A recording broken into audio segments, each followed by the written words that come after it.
So good evening and welcome to Foucault 313 and the Punitive Society, a time and place to meet the war of all against all, the social enemy, the genealogy of the penitentiary, the theory of illegalisms, the birth of imprisonments. We know quite well the external circumstances in which this seminar was taught. We are still living at the time the consequences of May 68 and the recrudescence of repression that François Evalde studied during our previous meeting on penal theories and institutions, a repression especially promoted under the presidency of Georges Pompidou. It is as well the moment of dissolution of the Groupe d'investigation sur les prisons. In early 1972, during his visit to the US of A, Foucault had visited the prison of Attica that left an indelible mark on his intellectual activity and his work. In an interview with John K. Simon for Social Justice, Foucault confessed that he had never had the opportunity to visit a prison in France. He had never been detained for more than 12 days, but that he had information about the pitiful state of French prisons. What impressed him about Attica was something entirely else: the machinery, the dwarfing medieval towers, the entrance a la Disneyland, but also the riots, the political prisoners, the Black Panthers. At the time, Foucault was already working on his book on punishment, as he calls it in a letter to Daniel Defer, a book that would later become Surveiller et Punir. But circumstances loom large and sometimes threaten to eat up the thing itself. The real challenge, I guess, consists also in reading these lectures in themselves, outside the oddly multidirectional teleologies we would be willing to inscribe in them. These lectures, like many others of his courses at the Collège de France, sport their own load of incoherent, perplexing elements that are part of a complex process of thought, a thought in the making, a thought constantly critical with itself. He begins by qualifying the noun at the top of his lectures, punishment. I want to justify the title of the lectures and talk about this notion of punishment. If I have taken precisely this dull, naive, weak, puerile notion, it is because I wanted to return to things at the level of their historical developments, beginning with the analysis of what could be called the subtle tactics of the sanction. I will start, he announces, by picking out some of these. It seems to me that we can pick out 4 major forms of punitive tactics, which I will define by verbs rather than nouns. Defining them with verbs means something theoretically crucial, as he will be focusing on actions or on processes rather on the nouns or substantifs that seem fixed and essential. He wants to understand processes, actions, performances that can be changed, whose directionality can be redefined. That's how he identifies these 4 key actions: to exclude, to organize a redemption by means of compensation, to mark, and to confine. These 4 tactics cannot be isolated from each other. As they are verbs or actions, they are constantly interacting. The lectures will explain the complexities of those interactions. There is something that seems important in these lectures: punishment, supplice, torture in its different forms, and other tactics are part of a literacy. Foucault frequently considers that those subtle tactics of the sanction are part of an alphabet or a grammar. They are part of a linguistic system that has been automatized and is barely visible. A system that is hidden, sleeping sometimes in language itself. Foucault claims that to de-automatize the perception, we need to study the hors texte, and to delve into the discourses, what he began calling discursive events back in 1970. Focusing on the radically Heraclitean trope of the war of all against all and on the theory of illegalisms, Foucault will change the direction of analysis current in some of his contemporaries, and as we will probably see in the next couple of hours, those paradigms will become crucial to draw a critique of Marxist and Althusserian paradigms. On March 28, 1973, by the end of his lectures, Foucault not only recapitulated, he also pushed his research forward. Where was I wanting to go? I wanted to analyze a certain system of power, disciplinary power.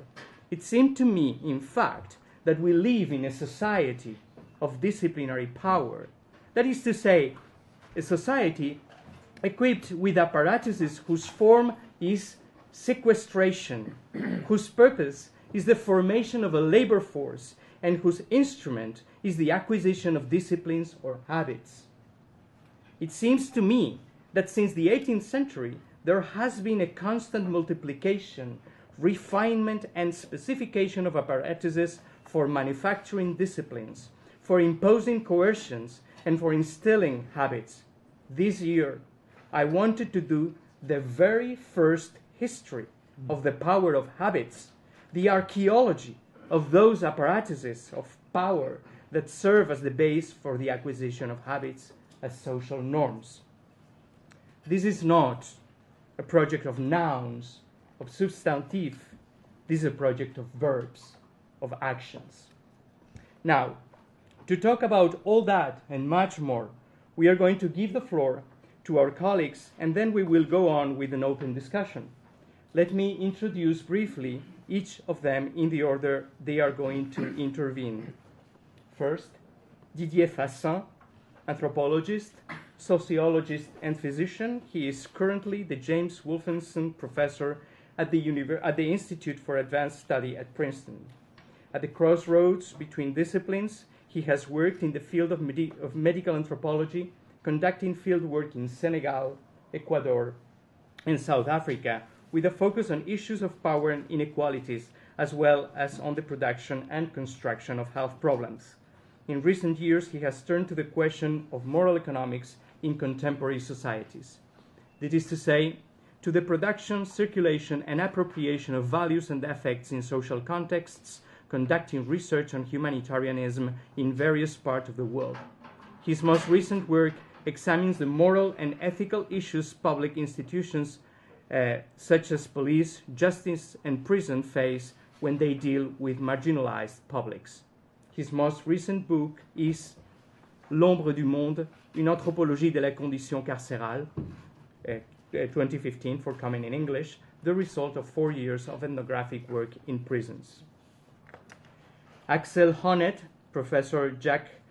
Jack Weinstein Professor for the Humanities in the Department of Philosophy at Columbia, and the director of the Institute for Social Research, Goethe-Universität in Frankfurt am Main, has published many books from 1991 onwards. His last contribution are the forthcoming The I in We, Das Recht der Freiheit, or The Pathologies of Individual Freedom. Honneth has explored in depth critical theory and some of its key concepts and vertebral notions, including disrespect, for instance. He has explored as well the affinities between Frankfurt's School of Critical Theory and Foucault's theoretical contributions.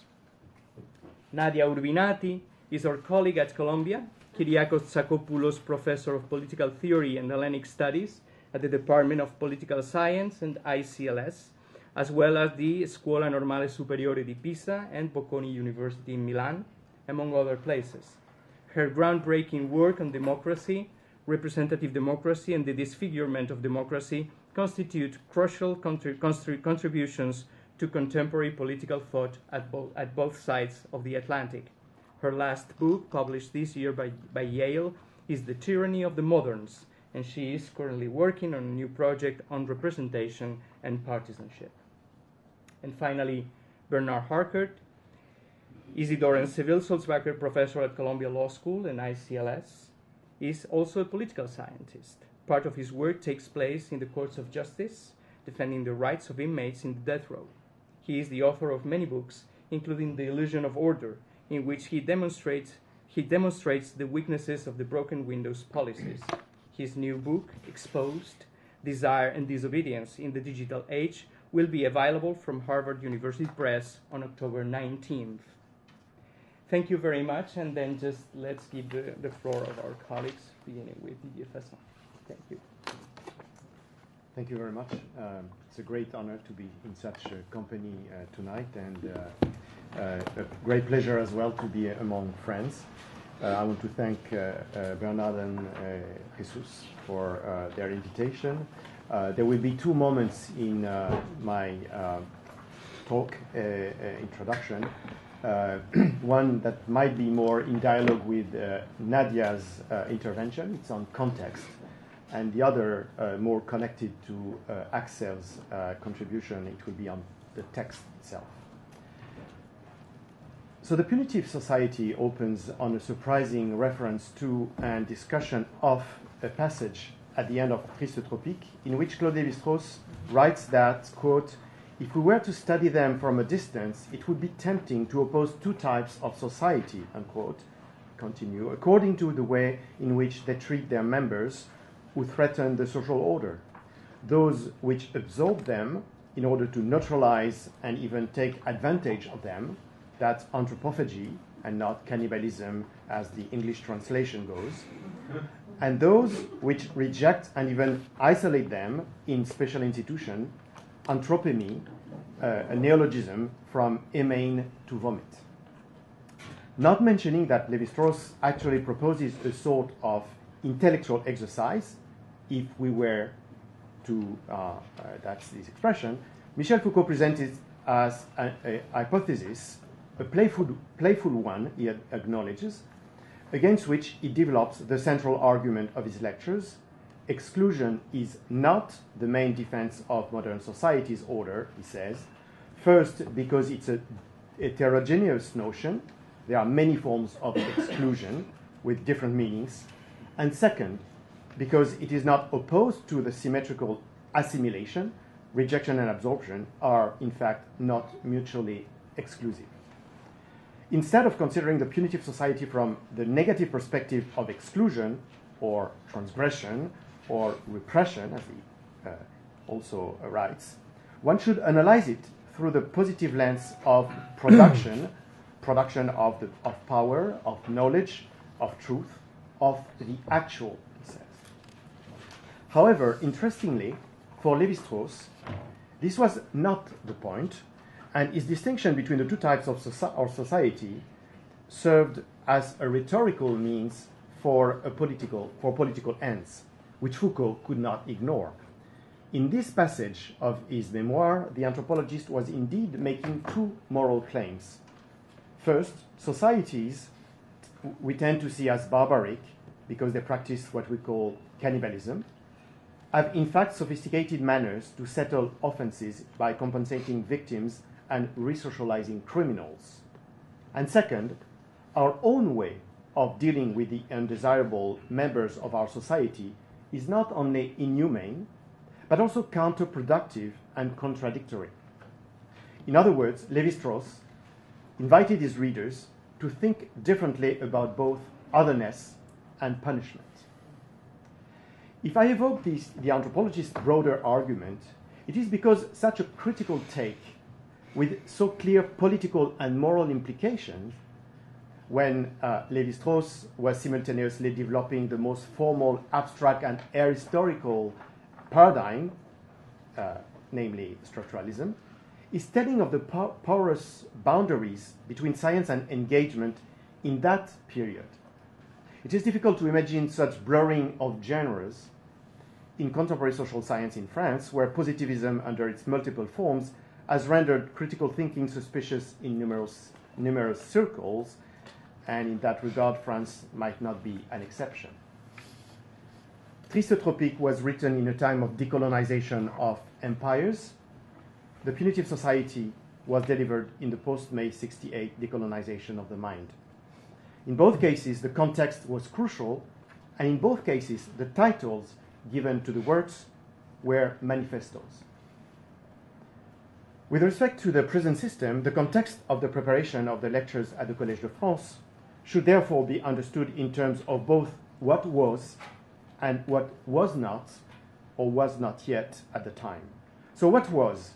First, a series of violent and harshly repressed protests that occurred in several maximum security facilities, starting in the Maison Centrale of Toul, against the material conditions and human rights violation experienced by inmates. And second, a series of arrests of leftist leaders, mostly from Maoist groups, who were sentenced to prison and went on hunger strike. The climate was then quasi-insurrectional in prisons as well as in society. In 1971, Foucault, as you reminded, created with others the Groupe d'Information sur les Prisons, an initiative to give voice to prisoners and mobilize social forces against the increasingly repressive order. And what was not, or what was not yet? The shift to mass incarceration. During the 1960s and 1970s in France, the prison population remained relatively stable, around 30,000, and only started to rise in the early 1980s. 3 decades later, the number of inmates had more than doubled. It is thus remarkable and even ironic that the lectures at the Collège de France would have been delivered 10 years before the beginning of the actual turn toward the contemporary punitive society, as if Foucault was recognizing the first signs of what would soon become one of the major social phenomena in all Western democracies, the most extreme situation being, of course, that of the United States. However, the interactions between the genealogical inquiry developed in the punitive society and the political activism deployed in the public sphere by Foucault are complex. On the one hand, it is impossible to read the analysis of punishment in terms of civil war without relating this approach to both the revolts in the French as well as US prisons and the radicalism of discourses among the leftists and within the government. And in his lectures, Foucault himself makes these digressions which are obviously related not only to the situation of his time, but also to the debates that animate it, such as in his comments on the alleged stupidity of the bourgeoisie. But on the other hand, the intellectual strategy deployed in the lectures, as in the books, clearly distinguishes, with very few exceptions in Foucault's entire work, the historical time of the investigation and the contemporary moment of the intervention, with a research focused on 18th and 19th century France, as if the chronological gap protected the scientific analysis from the polemical infiltrations originated in the public sphere. Foucault is neither the universal intellectual, of whom Jean-Paul Sartre is the model, nor the, let's call it, the disconnected intellectual, like Pierre Vidal-Naquet, who is a historian of ancient Greece and an activist who denounced torture in Algeria, to name 2 major figures with whom he organized protests against the prison system in France. He epitomizes, as we all know, the specific intellectual, as he coins it, the one whose knowledge and action are closely related, be a professor, a magistrate, a social worker, or a laboratory researcher. So let me turn to the other aspect, the text itself. The Punitive Society prepares and announces Foucault's major work, Discipline and Punish, on which he began to work in parallel. Nevertheless, far from being a draft of the latter, the former deserves to be treated as a completely distinct and independent object. It has the liberty and audacity, but also sometimes the inconsistency of what the provisional oral presentation permits, but is erased in the definitive written version. In that regard, one could argue that the 2 most important conceptual innovations of the punitive society are the idea of civil war and the notion of illegalism. The first one has disappeared from Discipline and Punish, while the second one becomes central in the book. So let me take the two. The idea of civil war is probably the most visionary, but it is not the most coherent. While it is clear that it differs from both Hobbes' war of all against all, with its supposed state of nature, and Marx's class struggle with its necessary class consciousness, what it is seems much less obvious. The civil war is, quote, a social war in the dual meaning of being a war between constitutive collective elements and a war of the rich against the poor. This war haunts, that's Foucault's word, the power, not in the sense that fear would inhabit it, but in the sense that it is ubiquitous in the exercise of it. Yet, at the same time, the civil war manifests itself through the rioting of 18th century peasants in periods of food shortage and increase in the price of bread. However, what remains obscure is how the two are related. That of the dominant against the dominated, and that of the dominated against the dominant, to use a vocabulary that is foreign to Foucault. And the suggestion that the latter riots would be a reactivation of the former oppression, as we read in Foucault, using its form and rituals, does not resist the empirical test of the archives. More fecund, I think, is the link established by Foucault with crime, as the criminal becomes the social enemy. That is, the one who wages war on society, his words, which then allows society to wage war on him being, in fact, simply the beggar, the vagrant, or by extension, the poor.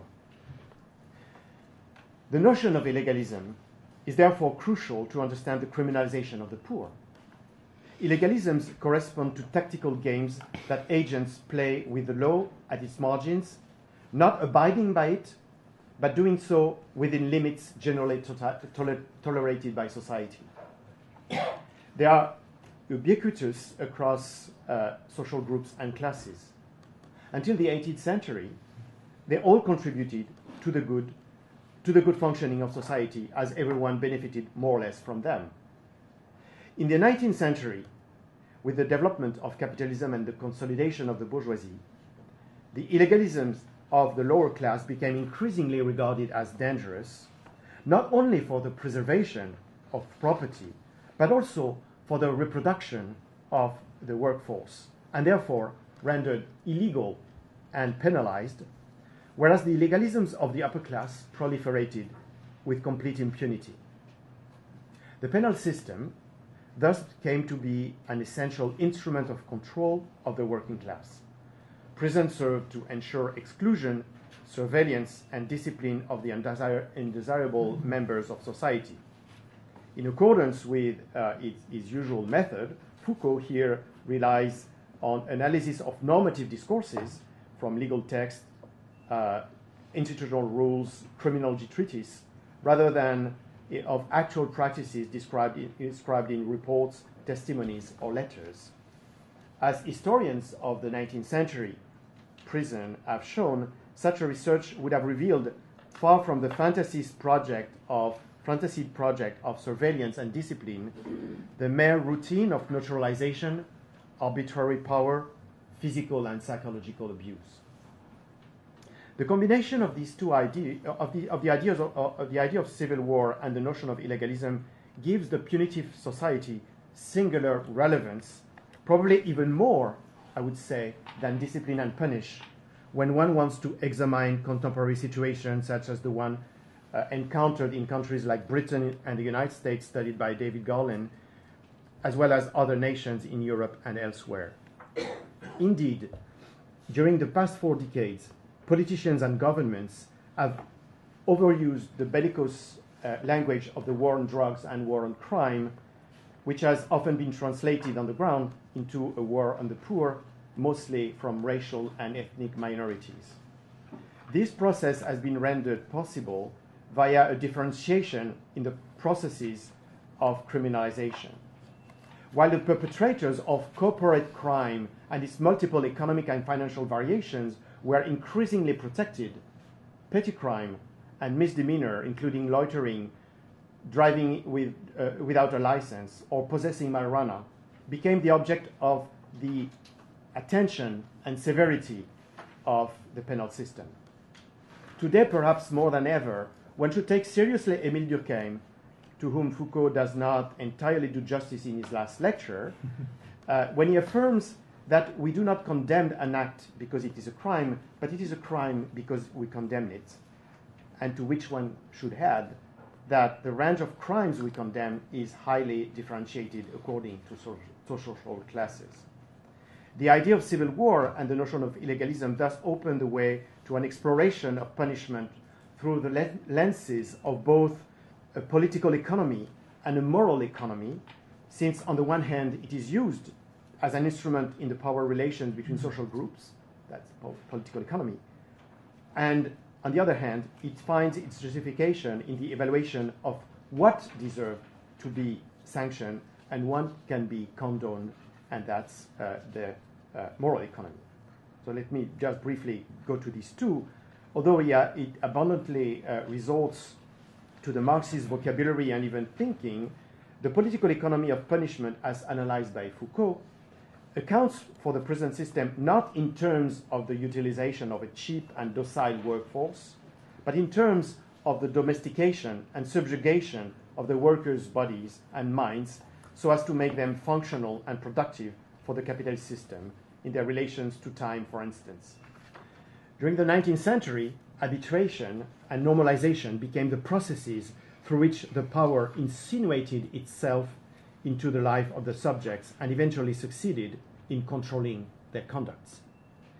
In parallel, the moral economy of punishment, to reformulate the concept by which E.P. Thompson described traditional modes of exchange and to give it the broader meaning of the production, circulation, and appropriation of values and affects, this moral economy of punishment is interpreted by Foucault through the ideal of the Jacksonian penitentiaries created by the Quakers and lauded by Beaumont and Tocqueville, where silence and labor were supposed to redeem inmates kept in solitary confinement. There are, however, two issues in Foucault's thesis. First, the political and moral economies of punishment are somewhat disjointed, and how the Christian genealogy, about which he remarkably ignores the illuminating second essay of the genealogy of morals, is connected to the modes of production is unclear.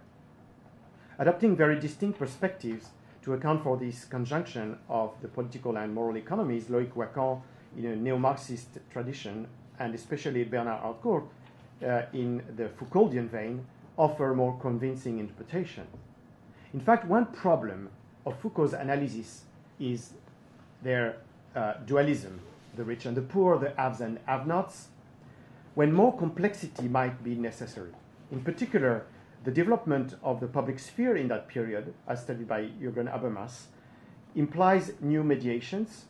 In the case of punishment, the domination of the powerful and the tolerance of their illegalisms supposes to construct the powerless and their illegalisms as a problem vis-à-vis the growing middle class and even the socially integrated lower class.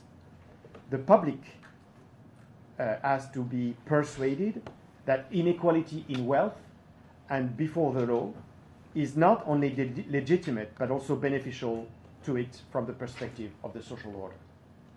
And the second problem, it seems plausible that both the political economy of punishment oriented toward the increase of capitalist productivity and the moral economy of punishment thought as a way to reform prisoners never really worked, or worked for short periods of time and within specific segments of the system.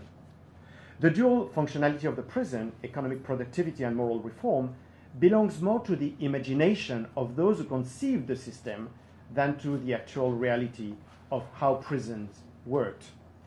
Historians such as Michel Perrault or Rebecca McLennan propose a much gloomier vision of the meaninglessness and uselessness, brutality and abandonment of both French and United States prison in the 19th century.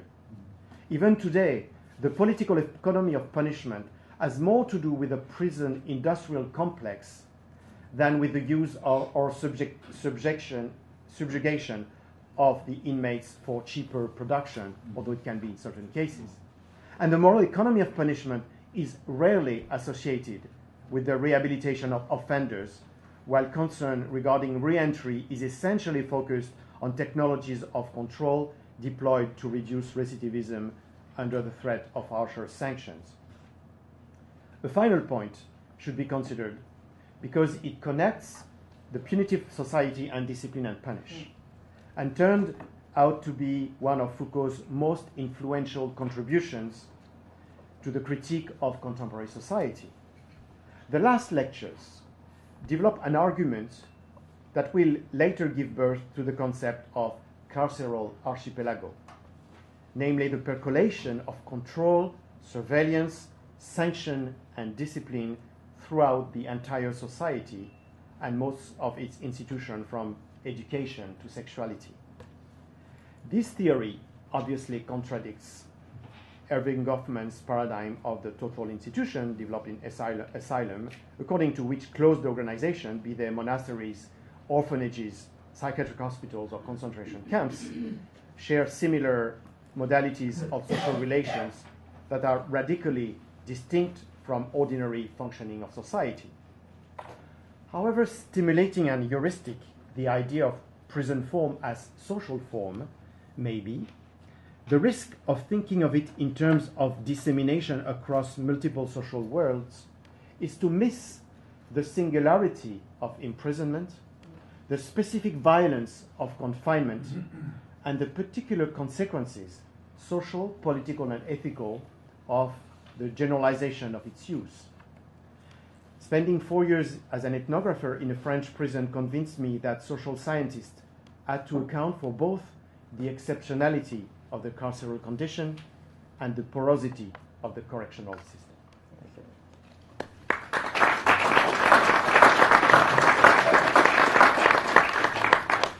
Thank you. Thank you. Yeah, I'm very grateful to be part of this event. I mean, the discussion of all 13 lectures. And as you will see, in what I'm doing, I will concentrate mainly on some theoretical premises within Foucault's lectures on the punitive society. There are few astonishing and revealing differences to the book he later published as results of these lectures, namely Discipline and Punish, which I take as a starting point, these differences, for outlining some tensions as I see in the theoretical apparatus of Foucault's approach. To mention these fractures and breaks in his attempt to analyze what he calls the birth of the prison does not mean to criticize his approach. Instead, I attempt to draw our attention to some difficulties we are confronted with when trying to follow his fruitful inspirations. Let me make a short preliminary remark which has something to do with what Didier just mentioned. I think the bigger the distance is becoming to the publications of these books, so the more distance we are gaining, I think the more we are able to also see that there are other traditions in which Foucault was deeply rooted, which probably were not visible in the beginning. And one of these traditions, I will speak of one of these traditions in a minute, but another tradition in which he definitely was rooted even when he probably was not even aware of it, is the Durkheimian tradition. And I'm grateful that you mentioned that, because I think the first to come up with the idea that we have to study the changing patterns of punishment in order to get a good picture of how society is integrated was Durkheim. I mean, he came up with that fascinating idea. So in some of his main studies, he was interested in these changing patterns of punishment, For him, that meant to be able to identify the kind of morality by which a society is integrated. So if you have a clear picture of how people are punished, then you get a picture of how morality works. And I think this is somewhat in the background, even when Durkheim, when Foucault is changing the central thesis, he would say to study, and he's saying that in the first lecture actually, to study the changing patterns of punishment helps us to be informed about the kind of power which is governing in a certain social system. But the background idea is a Durkheimian idea, which is, for me, I think, obvious. So I think when we are discussing these interesting lectures, we also have to become aware, probably more than before, of these theoretical background traditions, not only Max Weber, but Durkheim, and so on and so on. So I have more or less three theses which I would like to present to you. The first having to do with the idea of civil war and the related concept of power. The second with how exactly to understand the kind of power Foucault believes is governing in our kinds of societies. And the last one with how he explains the fast development of the prison system. This relation he sees there between the capitalist form of production and the birth of the prison, which I think is not so obvious as he is thinking of it. So first thesis. In these lectures, even more than in the book based on them, Foucault is emphasizing that all power is somewhat rooted in what he calls civil wars. He understands this civil war, in difference to Hobbes, as a permanent state, very important for him, of all social life, so that it cannot be ended by the establishment of a sovereign, but instead continues even after such an enthronement. As constitutive properties of that kind of civil war, Foucault sees, first, that they are pursued by collectivities or groups, so not individuals, but groups or collectivities in difference to Hobbes, which, secondly, are not existing before, but constituted by the struggles. So there are not pre-existing collectivities which then are engaged in a civil war, but the collectivities are constituted within those civil wars. And thirdly, which therefore these groups must be the bearers or containers of capacities for exercising power. Power itself is then, if I understand Foucault's proposal correctly, the unstable fluid element for the appropriation of which the struggles, the civil wars, are pursued.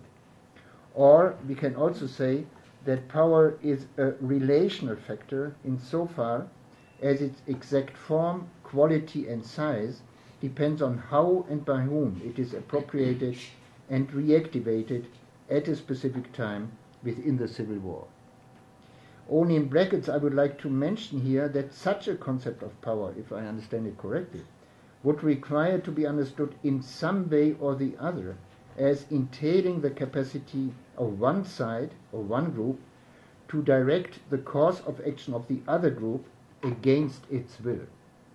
A relative traditional Weberian definition of power which Foucault would like to avoid. So the question on the table would be how exactly to understand power if it is based in the way he is describing it in civil wars. And I think the background concept he must have there is a relatively traditional, conventional understanding of power, where it means to have the capacity to direct the course of the other side against its will. But that's only a remark in bracket. What is more striking, however, is that beside this understanding of power as something permanently fluid within adversarial, warlike relationships, Foucault also speaks at the same time of power as something fully established, not qualified to be quickly appropriated or circulated. The problem with this second notion, the established power, as it, the second notion, as it forms, for example, the concept of a disciplinary power, is not that it is inconceivable. To the contrary, it makes good sense to think of certain forms of power as being so highly aggregated and deeply institutionalized that opposition to them or appropriation of them is hard to imagine. The problem is rather that it is difficult to conceive of how the two notions of power can be internally connected such that the one helps to explain the other and vice versa. Either power is the permanent fluid, unstable result of an ongoing civil war, in which it always easily can be reappropriated by one or the other involved collectivities. Or power is the institutionalized system of apparatuses by which an oppressed group is somehow subjected to certain forms of conduct and behavioral norms. One possible way out of this difficult problem could be to say that what Foucault attempts in his lectures is exactly to investigate the historical transition from one to the other, from the fluid, struggle-based power to the institutionalized, established power of the disciplinary regime. And I think that it was he was after.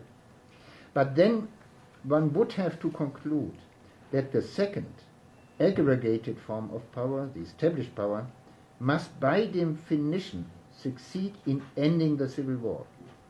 The idea of a possibility which not only contradicts Foucault's hypothesis that civil war is a permanent state of all social life, but which also would make him sound a little bit like Thomas Hobbes when saying that the sovereign, in virtue of his constituted power, is able to overcome the war of all against all.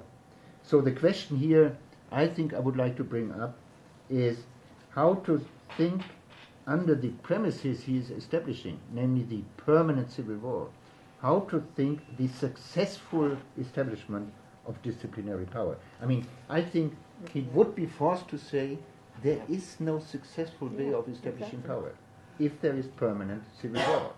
But he wants, I think he wants to have both.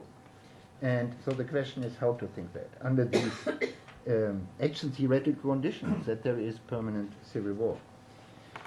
Second thesis, a second element that is much more highlighted in these lectures than in the later book, Discipline and Punish, is the role Protestant ethics is playing in the formation of what is called the prison form, especially in lecture 6. The rough idea here is that one central factor in paving the way to establish imprisonment as the central dominating form of punishment in the beginning of the 19th century was the belief of certain Protestant groups that only enforced confinement to rethink one's vices and moral failures can bring the sinner back to an ethically correct form of life. It was this concept of the moral function of imprisonment which in Foucault's view spread at the end of the 18th century and started to produce the fast institutionalization of the prison as a state-based form of punishment, a process by which the state became, very interesting notion I think, the agent of morality. That's a Durkheimian notion, by the way, yeah? That the state is the agent of morality is completely Durkheimian. Let me only mention in brackets the close methodological as well as substantial affinity between this analysis of Foucault and Max Weber's explanatory strategy in his study on the Protestant ethics. In both cases, it is claimed that Protestantism, in one form or the other, served in bringing about the moral conditions under which the capitalist system could then establish itself. The convergence between the two authors goes even deeper than that, since both believed that it was the elective affinity, Weber's notion, and Foucault's notion for that is the twin form of certain practices that helped the contingent combination of which allowed the institutionalization of capitalism. So the methodological strategy is the same. It is that contingent moment in which two forms of practices are linked to each other, in which the capitalist system could develop. For Weber, that is the Protestant practices of searching for inner-worldly signs of salvation, and on the one side, and capitalist orientation towards accomplishment on the other. For Foucault, it's the Protestant present form and the wage form. So the combination of these two developments before independently developed, but the combination of it then allows a certain system of power to be developed. In any case, this is not the point I want to make here. Instead, I'm interested in a certain tension that could result from Foucault's emphasis on the Protestant roots of the present system. In consequence of this religious genealogy, Foucault is somewhat forced to see as the main function of the suddenly established network of prisons the re-socialization, the inner transformation, page 91, of those people defined as criminal social enemies. As long as he is following this line of argumentation, the Protestantism thesis, the central idea, therefore, is that the prison form operates on the soul, on the psyche of the individual prisoner, attempting to change his or her inner attitude towards the requirements of capitalist society. Normalization means here a process by which the delinquent or the criminal is, via mechanisms of influence, manipulation, and re-education, made obedient to the existing normative order. And it follows from this that disciplinary power mainly, if not exclusively, operates by using instruments able to normalize the psyche of the members of the population. However, this obvious conclusion, and obvious means taking the Protestant thesis as being constitutive for his own approach. However, this obvious conclusion contradicts strongly the formulation with which Foucault summarizes the results of his analysis at the end of his lectures. And those are the formulations which they then became more famous. There he claims over and over that it is the body, and purely the body, which is the object of the work of the prison system.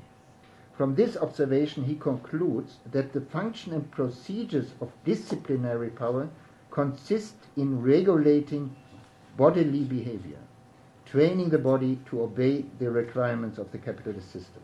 And he adds that the scientific knowledge produced by this kind of power is aimed at, I quote, curing the body. My worry at this point, therefore, is that Foucault is presenting unwillingly two very different understandings of the functioning of the prison system and, on larger scale, of what he is naming disciplinary power. And I don't see how these two descriptions can coexist, because they lead to conclusions contradicting each other. Either the modern disciplinary system of power, as it is rooted in the prison system, is working by normalizing the body, making it fit for the demands of the capitalist labor market, or the system operates via influencing the psyche by stimulating it to be subservient to functional requirements of the capitalist order. My guess is that you can't have it both ways, biopolitics and psychopolitics. The former normalizing bodily behavior, the second normalizing individual affects and psychic reactions.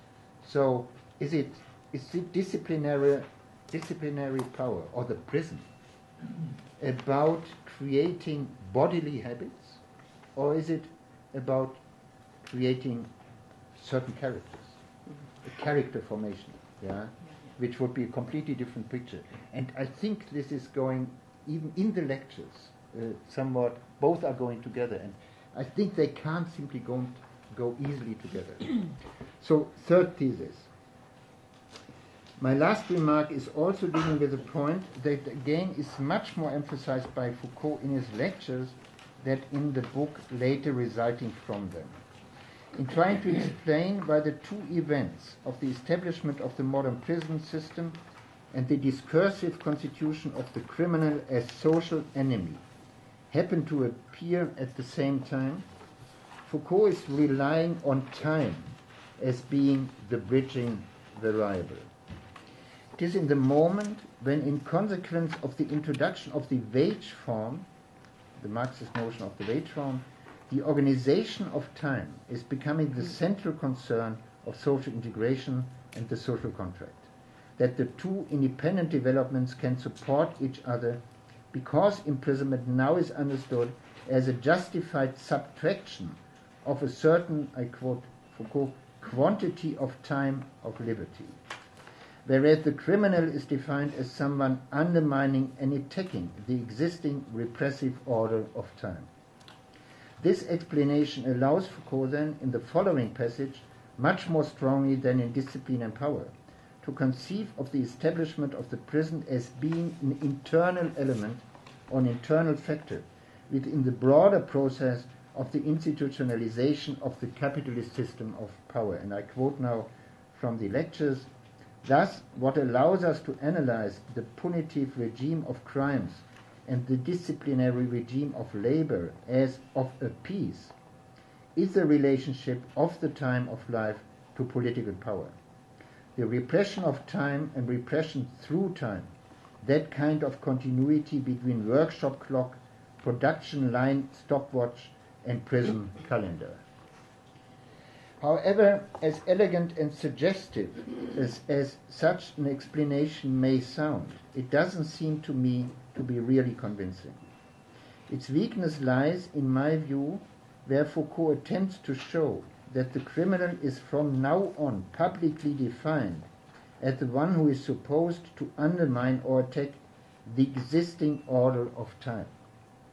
I find that explanation too far-fetched, even counterintuitive, since it would have been much more obvious to us understand the existing social contract and as being based on granting negative freedom and individual property rights, so that correspondingly the criminal is understood as the one who undermines or attacks those bourgeois liberties.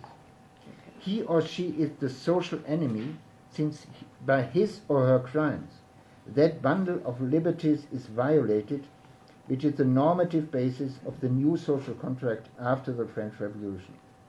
Such an interpretation is heavily supported by literature within political thought of that time period Foucault has in view. From Adam Smith to Hegel, there is an overall agreement in the conviction that from now on a crime should be understood as a violation of the social bond which is based on the mutual granting of certain liberties, most importantly private property and physical integrity. Such an interpretation then would allow one to give an alternative but far more obvious explanation for the sudden establishment of the prison as a dominating form of punishment than the one Foucault has offered in these lectures.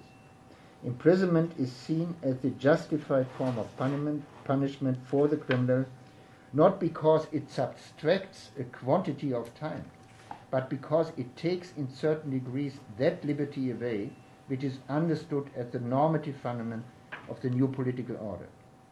Following such a line of explanation would mean, however, to see the functional role of the prison not so much in connection with the capitalist organization of time, but with a political regime based in negative liberties alone. Thank you very much.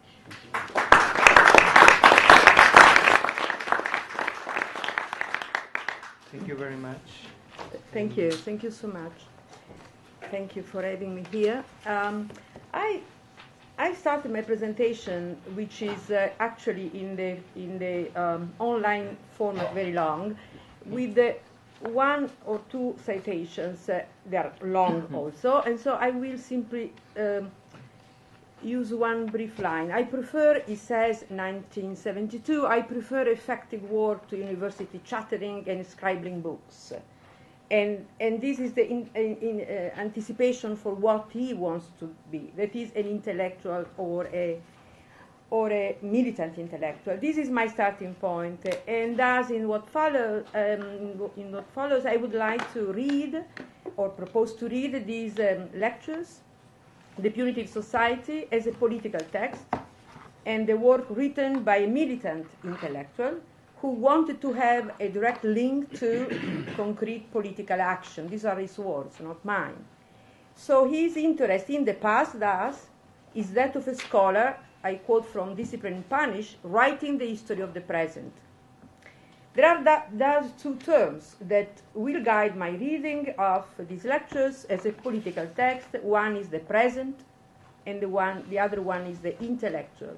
And after a schematic analysis of both of them, I will conclude by coming to contemporary political science's incompetence in facing the question of incarceration, which is one of the topics in today's renaissance of Foucault in the interest for incarceration, but without getting it truly. So, the question of present. Present in this work has three meanings. So I saw it as having three meanings. The first one is the present is the present of power. The present is his object of research as the present of power, as it were, which can have empirically and historically various manifestations, modulations, and mobilize different disciplinary strategies. This vision of the present motivates his idea of punishment as the place where we have to look in order to understand power in all its forms and loci, private and public, intimate, civil, administrative, bureaucratic. So these relations have their terminal specification and their reason in punishment, which can be a fine, a refusal of communion in confession, the imposition of certain relations between working forces and living forces, and so on and so forth. So punishment is the present of power. And this is like to see sovereignty in the other sense. Sovereignty is the will of the sovereign in law, but we see it through its negative, which is punishment. It is this, like the sovereign in the opposite in some sense. This explains why Foucault thinks that time, more than space, is the object of control.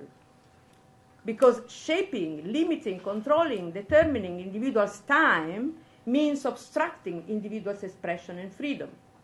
And thus he thinks that illegalism looks like a carnival, kind of. It's a way of upsetting the entire system in the search for opposing this presence of power to a counter presence of power. So this is his logic in some sense, which reminds me, and I went to look some of Vico's in the New Science has some similarities with this another kind of very interesting interpretation and another kind of a genealogical method through philology instead of history, and has exactly the same topic. We should understand this, the new science. The new science is understand the system of punishment and life regulation. So it's an old trajectory coming from the beginning of the modern state somehow. Second notion of present.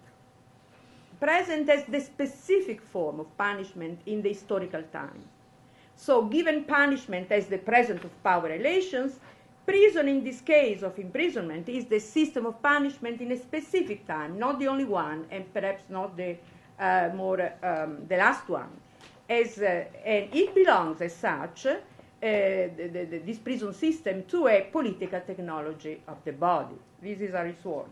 And he says, I have learned not so much from history as from the present of in which the technology, the political technology of body operates. So in the genealogy writes thus that writing the history means writing the history of the present. This is.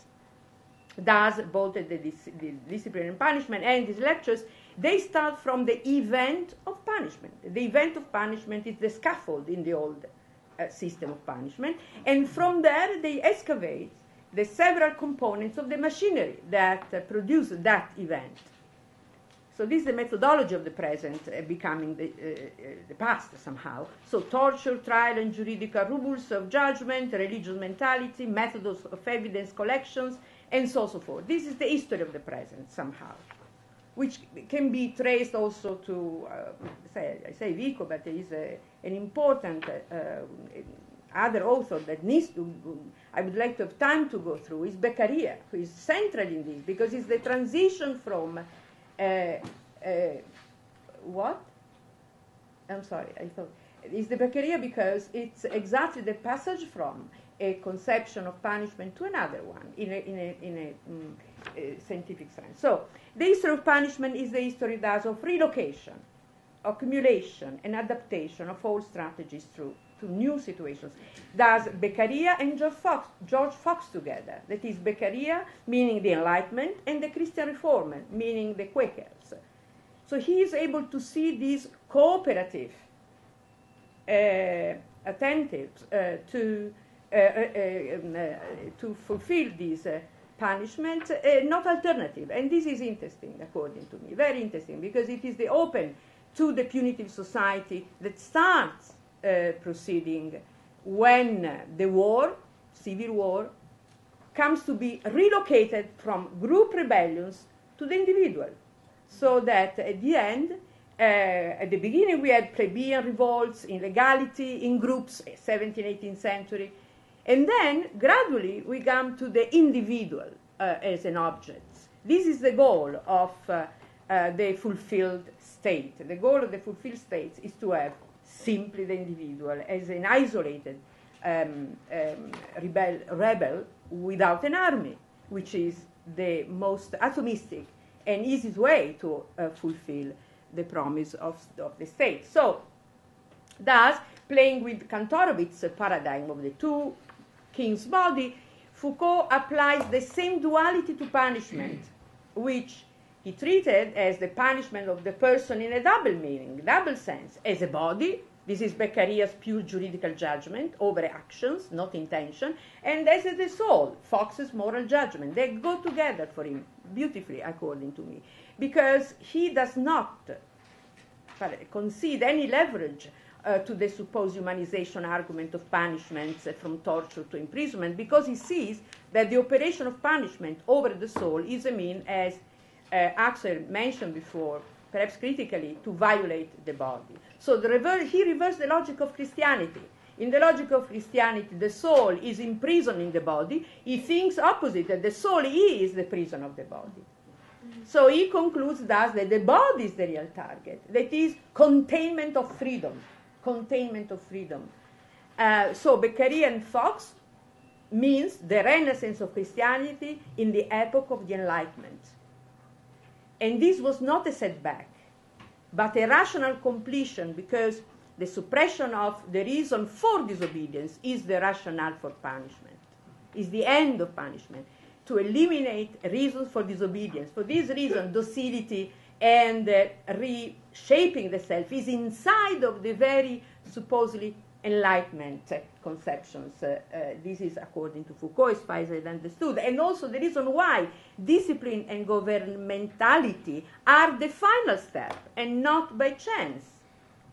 And you see, this book, these lectures, they start with civil war and they end with habits and habituation, which is the negation of the civil war.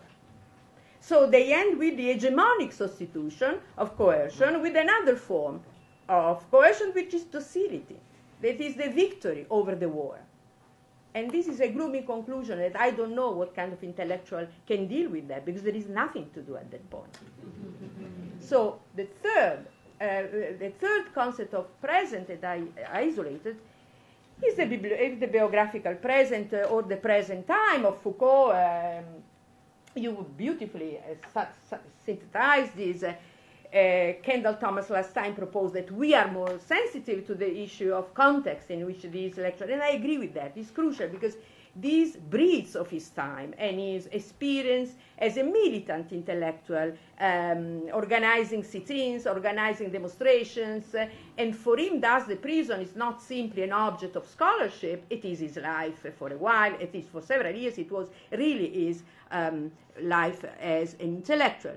And this is, I don't want to go through the content again, or the context again, because it was already introduced before, so I leave aside this aspect which is for me relevant. But I want to introduce another piece of the context, not only his own, but the context of the 70s. Because if we don't have the picture of the 70s in our mind, it's very hard to understand many of these arguments. And for me, the 70s witnessed to a society that was still open to civil war. It was not yet docile. It was not yet contained completely, not yet pacified, and not yet defeated in some sense for many of the organizations in these days. Yet, in a few years, though, Foucault would turn his attention on the form of micropower and the issue of governmentality, while almost dropping civil war. This is the end, practically, which plays instead, this civil war played instead a very important role in these lectures. So it's very, very important, this. So what the change... was that change followed by the decline of the militant intellectual? Where is the militant intellectual? Where there is no longer cause or possibility for a civil war? And this is the second part. I will be very quick. Also because he really, really believes that the intellectuals should be able to close the books and go to the event and to analyze it. This is his major contestation or polemic with the so-called orthodox Marxist intellectual. I don't have time to go through, but it's very interesting to see. It reminds me of The Name of the Rose by Eco, who has the same way. I mean, the intellectuals in the mode of the monks, chewing the text, interpreting the text instead of applying with judgment and judgment through the topic. So there are these interesting suggestions. But I like to go back to Hobbes of the War of All Against All in order to recapture this idea of the intellectual he has. So, as Axel said just now, at the beginning of this text, we see Foucault in a critical discussion of Hobbes' theory of the war of all against all, which he insists correctly that we should keep distinct from the civil war. There are two different things, de facto. So to Hobbes, civil war comes at the end, as we know, as the state's mortal disease. And the state must organize itself so as not to perish. We know it. And the Leviathan success occurs when disobedience is solely an individual act of law violation. This is the celebration of the state. So if groups overexist and exist, and Hobbes does not exclude that. He was living during a time of civil war, and he knew that during the state and after the state was, as you clearly went on to explain, it's possible to create. Actually, it's only at that point that the civil war can exist, because before there is no civil to begin with, and there's no only state of nature. But Hobbes does not exclude that possibility, but what does he exclude is the toleration of that. So the state cannot tolerate groups reacting against things. So in my view, thus, Foucault is ultimately very Hobbesian, because particularly when he observes that civil war is politics by other means, he does not exclude, nor is scandalized, that the state will react against it. It does not exclude that the state will react against it. What he wants to do is to react against the reaction. So the difference between him and Hobbes is that Hobbes sides with the states, he sides with the anti-state revolts. So there is this playing the game with the question of the states. So, but what is, ask ourselves, what is the place of civil war at the end of this punitive society? As I have already anticipated, once there is a transformation of the system of power and punishment, thus, from only state, Beccaria, to state plus society, Beccaria plus Fox, the Quakers, then clearly the end of the war confrontation to the states is evident. So putting an end to civil war is the goal. And it is the goal also for Hobbes, because it's very economic to have simple individual rebellion against the state. So although Hobbes' state self-preservation was based on rational judgment, a la Beccaria, the logic of punishment was to become as less expensive and convenient and more convenient as possible. In this sense, the punitive society was inscribed within the Leviathan, according to to him. So Hobbes thus relocated the war, civil war, from the state to social relations of power outside politics. And later on, this war would be relocated from group rebellions to individuals' violation of law. So it's a relocation of the sources and places of war from collective to individual and to the private.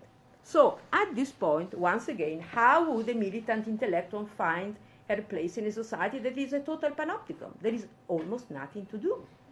Because even the intellectual may be actually maybe an object of this discipline. How can we know that the intellectual is not the object of a discipline society himself or herself, since everything is a panopticon and there is no a point outside of it? There is not a visual point outside. So how can we know that the intellectual is not totally organic, to use a Gramscian word? That is an open question to me. So Ewald asked François Ewald asked in a 1919 article, is Foucault still a relevant philosopher for us? Well, I think it is. And this, with this I'd like to conclude and come to the last issue of the one of the important journals of the American Political Science Association, which is the quintessential of political science all over the world. So in the introduction of this last issue of the Perspectives on Politics, the editor of the journal, that is Jeffrey Isaac, he writes that in the thousands of courses on introduction to American politics offered in American universities, only very few of them propose readings on the criminal justice system and speaks of this as a serious normative blow and the political dysfunction of the American democracy and political science. He makes a similar observations on the blindness of the centrality of labor repression in political history, contemporary capitalistic society, and political science. So none of the articles published here, they mention Foucault, none of them, but they all have this shadow of Foucault in their own mind. So that, yes, Foucault is still relevant, but not as Foucaultism, as Foucault. Meaning as a philosopher that has some important tools or categories, or problematizes an issue that is is becoming more and more important for us. So Foucault's present thus is our present. And as the incarceration problem in the States, and not only in the States, there is here a fantastic, with data of course, research that tells you that the persistence of mass incarceration in a period of reduced crime, fiscal constraints, and less punitive public attitudes is reinforced by particular perverse form of democratic policy. This is not Foucault. This is the American Political Science Review. So this prompts even political scientists to be, as it were, Foucault, close to Foucault, malgré l'heure. So Perspective on Politics presents us with the following irony, and with this I'd like to conclude and to open the discussion to, it's very interesting. After a militant ostracism of Foucault's genealogical method, and after the celebration of methodological individualism and rational choice as doctrine and method of political science, we see that Foucault is making his entrance from the backyard, from the back door, using his tools without mentioning him. A silent confession that the tools political sciences uses to study normality, that is, the institutions of government, are perhaps unfit to understand normality's other face, and this ultimately means that they are largely insufficient to study normality. Thank you.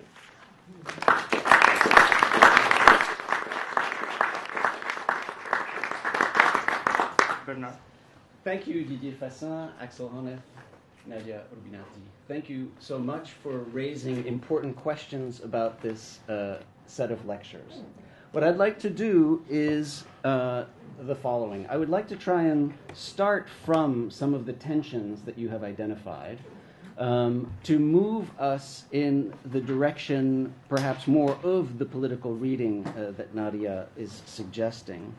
in order to see how we can use these ideas in our shared projects, and I do feel we do have a bit of a shared project here in this seminar series, to better understand our present, to better understand its punitive, carceral dimensions, in order to better understand our own political, personal, ethical forms of resistance, or what Foucault called contre-conduite. And I'd like to say that I want to take these lectures and I want to view them with all of their warts to see what we can find here and use in our own work. And I say with all their warts because you have to understand, of course, we're dealing with a set of lectures in which Foucault himself is moving and developing. You can see it clearly on page 2 of these lectures where he talks about this notion of exclusion seems to me too broad and composite and artificial, right?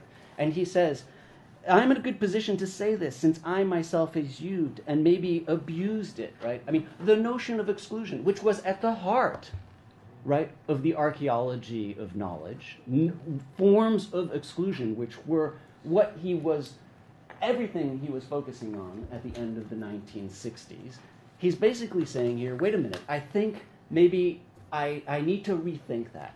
And there are going to be a lot of places in here where he is proposing ideas that he's ultimately not necessarily going to use in Discipline and Punish, but that are going to be productive in the way in which he thinks about these issues, ultimately, of punitive carceral dimensions in our society.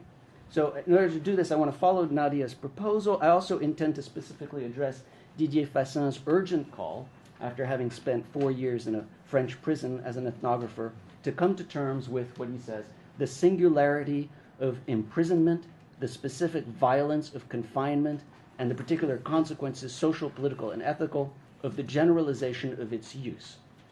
Right? And I also will respond to Kendall Thomas's call to kind of focus on the stakes of the conversation we're having. So what I'm going to try and do is focus on the 4 large issues that were brought up in the presentations, ask 3 questions, one to each of you. Okay? So the presentations raised 4 large issues. The first, of course, is the idea of civil war as a model for relations of power in society, and the related notion of the criminal as social enemy, as a specific instantiation of the matrix of war. Okay, very important dimension in these lectures. In fact, it's one of the 3 central axes that define, or that Foucault himself defined as what he was doing in these lectures. There's a remarkable letter that he wrote that is included on, or a passage from on page 266, where he writes to Daniel Defer in December 1972, and he says, look, I'm starting to analyze power relations on the basis of the most criticized of all wars. Not Hobbes, not Clausewitz, nor class struggle, but civil war. Okay? And of course, so civil war is going to be this first dimension directly in conversation with Hobbes. Actually, I was fascinated in January. I was at the BNF looking at some of these new manuscripts that are there, and some of them include his cahiers and which were his intellectual journals that he was keeping at the time that he was writing these lectures. And he has this passage from December 29, 1972. December 29, 1972, 5 days before he starts these lectures on the punitive society, where he says, La guerre civile. So civil war is neither the prolongation of the war of all against all. You shouldn't look for the model either in Hobbes or in Clausewitz. And la guerre civile n'est pas la lutte des classes. All right? So, okay. First, obvious, and so we've touched on it. First dimension, which I'll get back to, is civil war. The second dimension is the concept of illegalisms, badly translated as illegalities. It's not illegalities. Actually, that's precisely what it is not. An illegalisme is playing with the borders of the law, such that, right, it's when it becomes an illégalité or an illegality that actually there's in some sense a use of law, right, in the struggle to affirm as a weapon, right? But illégalisme is the concept that he uses as a basis for a political economy of punishment that criminalizes the poor and the minorities. Now here, this is the second dimension, and it's clearly in conversation with Marx. So this is where it's not la lutte des classes, okay? It's important to understand that he developed this notion of illégalisme directly as a response, I think, directly as a response to E.P. Thompson's notion of seditious mobs. And he says so. And this is on page 278. Actually, 278. It's on page 140. It's on page 140. But basically, on 140, he basically is saying, why did the state itself become the great pénitencier? Pénitencier with a T, the one to whom you do penitence, right? And his response is, for some time, I thought the problem could be solved in 2 words. Those 2 words were seditious mobs. Those 2 words were E.P. Thompson's notion of seditious mobs, as if repression was would be the result of this. And he says, I'm not sure I am right in using the term seditious mob. Actually, it seems to me that the mechanisms that brought about the formation of the punitive system is, in a sense, deeper and broader than that of the simple control of the seditious mobs. And that's where he goes towards, instead, this productive use of this notion of illégalisme. It's also important to understand on this dimension that he's directly writing against the class struggle. I remember I had told you in the first lecture that there's this passage, it's a remarkable passage on page 216, and it was actually in the manuscript pages. It wasn't in the transcript, and he doesn't actually say it, but in his manuscript he writes, and this is on the bottom footnote. It's the cross footnote that starts the manuscript Folgers 23-24, ends in the following way, the replacement. Look at the second dot there. The formation of a network of normative sociality, both object of study and prescription of behavior, to mask the class struggle, crosses out to mask the class relationship and the state, right? Okay, so there's an active engagement in trying, even in the word use here, right, to move away from a particular model. It is, of course, what produces this, the most, I think this text is the most Marxisant of all of his writings. I mean, you read it and you just think, the word, the discourse is so Marxist. But he's trying to correct himself, right? He has that instinct. He'll use those terms in the video, in the conversation with Noam Chomsky. He'll use those terms in the conversation with the Maoists. But here he's trying to cleanse his vocabulary, right? Okay. The third axis is the relation of this particular economic theory, illégalisme, to a Weberian-inspired genealogical analysis of the Protestant roots of the wage and prison form.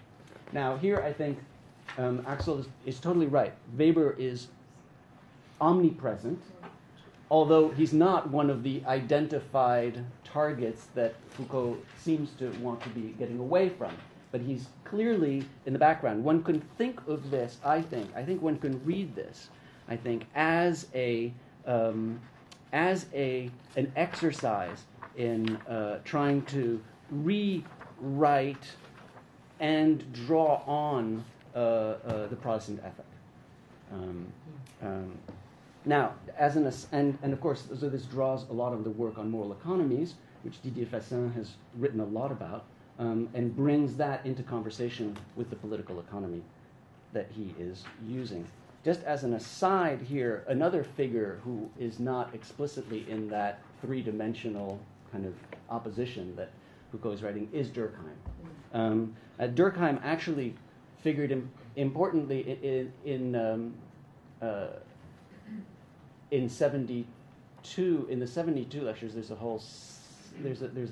a section that's crossed out about trying to figure out a critique of functionalism, but it's clear that Durkheim is here. And of course, when he writes Discipline and Punish 2 years later, okay, the only person that he is reacting against, he says explicitly, with a footnote to Durkheim and Les deux lois de l'évolution pénale, this is on page 28 of Surveiller et Punir, is Durkheim, right?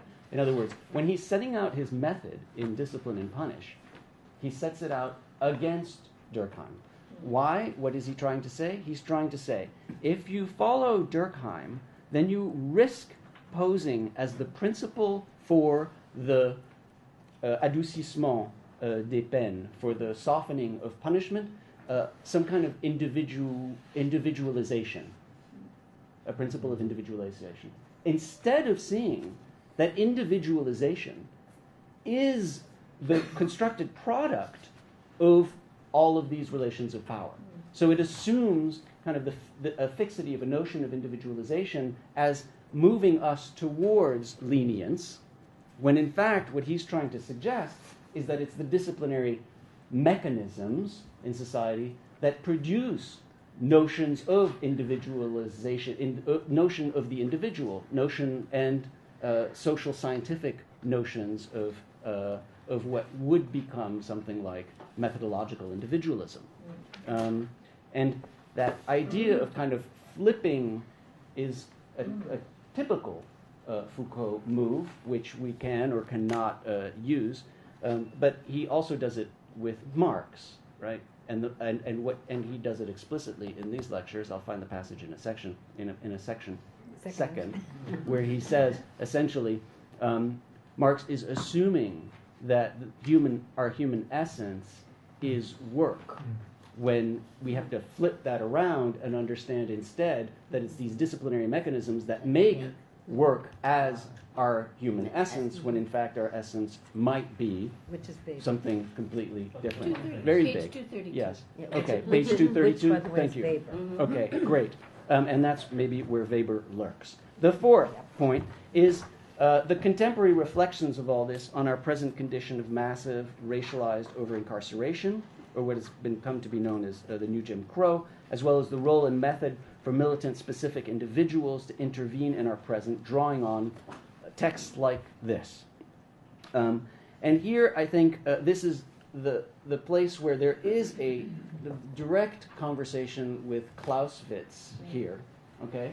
And of course this is and Nadia was picking up on this, but Clausewitz and I would say Goffman, the idea here being that what we have to try and see is the specificity of the prison as distinct from other forms, which is what Didier was talking about. The difference with Goffman is clear there. The Goffman wanted to look only at total institutions, whereas what Foucault is trying to do is to show that society is the total institution. So you don't have those lines. Okay, very quickly, let me get to the four questions then. The first one is on the notion of civil war. So the concept, as we saw last seminar from 72, is born already in the analysis of the Nu-Pieds rebellion and the repression of the Nu-Pieds rebellion, right? The way in which Richelieu and Séguier are treating the peasants, etc., as enemies is clearly the roots and the seeds of this theory of civil war. Now, it's going to come to the fore in 73. And note, it's coming to the fore, though, it's coming to the fore in a very specific historical context of 1825 to 1848. Okay? It's on page 21. It's the beginning of the second lecture. I would like to clarify the elements of this analysis of the civil rights, but first, during the period I will be dealing with, from 1825 to 1848, right, at this moment is where I see something that I will going to call civil war in action, and it's people are putting in place particular laws and etc. It's a historical, targeted identification. Now, whether we want to make it the basis of a more universal analysis of all situations, I think that's up to us. But I think it's important to understand that we're dealing here with a historical. Now, it recedes somewhat the model in the following years. It is present, of course, in Discipline and Punish, and the grounding, the sound of the grounding of the battles at the end of Discipline and Punish. It's there. It comes to the fore enormously in 1976, as we'll see. I mean, race wars, etc. I mean, it's all over 76. And then it will recede as Foucault himself turns to study neoliberal forms of governmentality.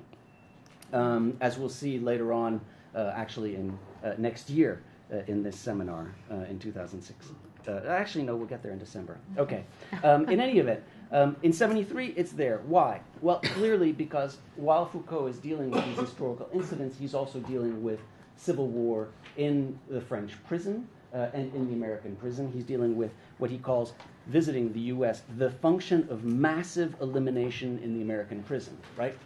He's actually misinformed that there's not 1 million people in prison at the time. He's coming out of Attica, but it will get to 1 million very quickly, and then, of course, we'll double that in the United States. But he has a notion of mass incarceration, of the use of violent repressive means to impose a social order. Now, this is then the way he analyzes this period, early 19th century, is through the lens of a struggle to the death, which in many ways is consonant, I think, or has family resemblances with Schmitt. Now, Etienne Balibar, in a small parenthesis in his letter to the editors from 72, always look at the small parentheses, makes this point that there is a family resemblance, there is an affinity. Now, we know, of course, Schmitt deployed his theoretical apparatus to defend and legitimize and bolster both totalitarian tendencies in the Weimar Republic and, after he joined the Nazi Party, the purges and murders, and to defend the retroactive application of laws and the death penalty, etc. He was applying it in a legitimating, justifying way. Foucault is, by contrast, framing civil war in a purely descriptive manner in this way, but the description itself is not that far from Schmitt's, right? It's an identification of friends and foes, and an understanding that if you don't understand that, it's over for you, basically, right? No, but I think that there are matrices here that have significant overlap. Now, in that context, Axel asks whether there is a kind of a formulation of power that becomes in some way crystallized or crystallized in certain institutions, right? And I would say, here's what I would propose, is that he's not denying that there can be asymmetries and crystallizations. He says this in the context of Marx on page 228, right? This is not to deny, he's going to say, and this is in the formulation of power, this is not to deny, of course, in this kind of general war through which power is exercised, there is a social class that occupies a privileged position and may thereby impose its strategy, carry off a certain number of victories, accumulate them, and obtain the advantage of an effective hyperpower. But this effect is not of the order of total possession. Power is not monolithic, it is never entirely controlled. Okay, now, of course, this is where he's developing, at this time, the most detailed analysis of power that he's got. It's starting on page 227 of these lectures, and he details this four-pronged different way of thinking about power. But I think what he's trying to do is suggest that, yes, there may be situations of asymmetries, there may be situations possibly even of some forms of domination, which we had a conversation about that with regard to Catherine McIntyre's dissertation last week or so, but that you have to keep on thinking of these things as fluid, not as, in some sense, in most cases, becoming crystallized. And so we remain in this medium of struggle. And so the question there would be, is that useful? Is that responsive? Can it be used? Do you see that as a useful way to move ahead if you retain a notion from the theory of power here that is fluid, though there can be moments of imbalance, asymmetry, and crystallization? Okay. Now, second, on the question of illégalisme, so I want to turn to Didier on this one. I would say it's actually one of the most productive concepts in this lecture, in these lecture series. It undergoes some changes in Discipline and Punish. So here it's all about using moralization to play those games of illégalisme in Discipline and Punish, it becomes much more political, and of this moralization side, we actually lose some of it. Now, one question, of course, is, well, is there this impossible relationship between the soul and the body, right? And I would say not. I would say that the use of the soul here is an idealized conception of what is going on with the soul, moral reform. It's the Quaker ideals that are being deployed here as ideas. Foucault himself, I believe, reading this text, is deeply materialist and deeply focused on the body. And you see it, I think, well, when he's talking about Marx on 233.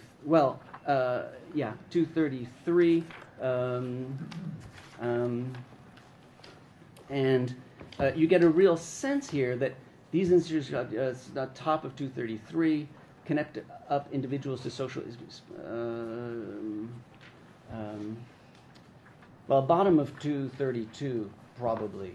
The time of life is not labor, but then he goes on, life must be synthesized into labor power, which involves the coercion of the system of sequestration. For exercising this coercion that transforms the time of life into labor power, clever ploy of industrial society was to take up an old technique of confinement and to transform it. But what you're doing here is reutilizing to this end all this old system of confinement will make possible sequestration, which is actually constitutive of modes of production, and it's focusing on the body and the materiality of the individuals here. I would say that that is what produces his interest in these timetables, right? So at the beginning of 201, on page 201, March 21, 1973, imagine a society from which 300 or 400 unmarried individuals timed in the following way, which becomes, in Discipline and Punish, of course, the timetables at the beginning. But here it's from worker factory convents. This is all about their bodies, right? When they wake up, what they do, etc. There is a real materiality that is unique to the analysis here and to the prison. And so, Didier, the question is whether or not that's helpful in thinking about the specificity of the prison, right? The materiality, the focus on the body. I mean, isn't that something that actually helps us understand the prison today? And then very quickly, let me run to the last question for Nadia. As you know, so all of this operates through relating the moralizations, so the moral economies, to a political economy. And I think I see that a lot in our contemporary context. Now, obviously, I'm jumping from the beginning of the 19th century to the end of the 20th century, but I see that relationship a lot. The moralization of the welfare queen, for instance, the use of moralized language about juvenile super predators.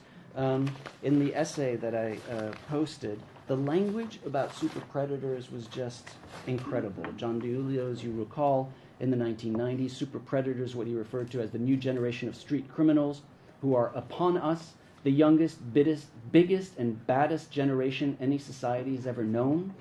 Based on all that we have witnessed, researched, and heard from people who are close to the action, here is what we believe. America is now home to thickening ranks of juvenile super predators, radically impulsive, brutally remorseless youngsters, including even more teenagers, boys who murder, assault, rape, rob, burglarize, deal deadly drugs, join gun-toting gangs, and create serious communal disorders. Right? That is a moralized discourse, I think, that is trying to use a kind of this same moral economy to support a political economy. And there's been a lot of work on that. David Garland and others, Catherine Beckett and others have really focused on how the turn to crime included in its heart a deeply moralizing element. And we see that, of course, across the board. You see that in Edward Banfield's work on the present-orientedness of the lower class, right? You see it in the broken windows debates about disorderly people. You see it in all kinds of late 20th century debates. Okay, so now I would say that, there may be a tension between the political economy story and the moral economy story, but here it seems helpful, right? And so the question, Nadia, is could that be a step forward? Could it be a way to think about our present or to read the text in more of a political way? All right, so maybe we can have some quick responses and then open it up. Axel, do you want to start, or DJ, or I actually kind of flipped the order. Sorry. Okay, I mean, yeah, thank you very much. Let me do it very short. I mean, it is obvious that he has also he has on the one side this idea of power as being somewhat rooted as a fluid dimension element within civil wars, which is, I think, a provocative, productive idea. It means you delocalize power. You don't think of power as something which has a certain apparatus or certain center or certain institution behind it, but it is permanent in fluidity because you have all these delocalized little struggles between different groups where